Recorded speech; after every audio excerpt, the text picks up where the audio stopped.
കൊളംബിയയിൽ കഴിഞ്ഞ ദിനം ദിവ്യകാരുണ്യ അത്ഭുതം എന്ന പേരിൽ സോഷ്യൽ മീഡിയയിൽ പ്രചരിച്ച ഒരു വീഡിയോയിൽ പ്രതികരണവുമായി എങ്കഡിവ രൂപത.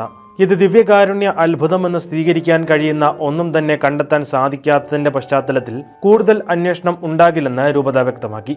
വെനസ്വാലയ്ക്കും കൊളംബിയയ്ക്കും വേണ്ടി എങ്കഡിവ രൂപതയിലെ സാൻ ജോക്കിൻ ഇടവകയിൽ വെച്ച് നടത്തിയ ദിവ്യകാരുണ്യ ആരാധനയ്ക്കിടെയായിരുന്നു ഈ സംഭവം നടക്കുന്നത്.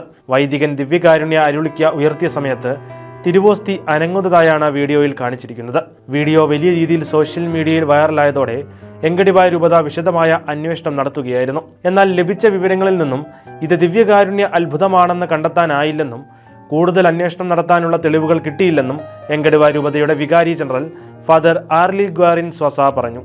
ഒരു ദിവ്യകാരുണ്യ അത്ഭുതം വലിയ രീതിയിൽ പഠനങ്ങൾ നടത്തി സ്ഥിരീകരിക്കുന്ന ഒരു പ്രക്രിയയാണെന്ന് പറഞ്ഞ അദ്ദേഹം എന്തെങ്കിലും ഒരു സംഭവം കണ്ടാൽ അതിൻ്റെ ആധികാരികത പോലും പരിശോധിക്കാതെ വീഡിയോകൾ സോഷ്യൽ മീഡിയയിലൂടെ പ്രചരിപ്പിക്കുന്ന ഈ കാലഘട്ടത്തിലെ അപകടത്തെക്കുറിച്ചും ചൂണ്ടിക്കാട്ടി. അതിനാൽ തന്നെ ഇത്തരത്തിൽ ഒരു സംഭവം ഉണ്ടായാൽ രൂപതയുമായി ബന്ധപ്പെട്ട് കൂടുതൽ അന്വേഷണം നടത്തിയ ശേഷം മാത്രമേ വീഡിയോകൾ സോഷ്യൽ മീഡിയയിൽ പ്രചരിക്കാവൂ എന്നും അദ്ദേഹം കൂട്ടിച്ചേർത്തു.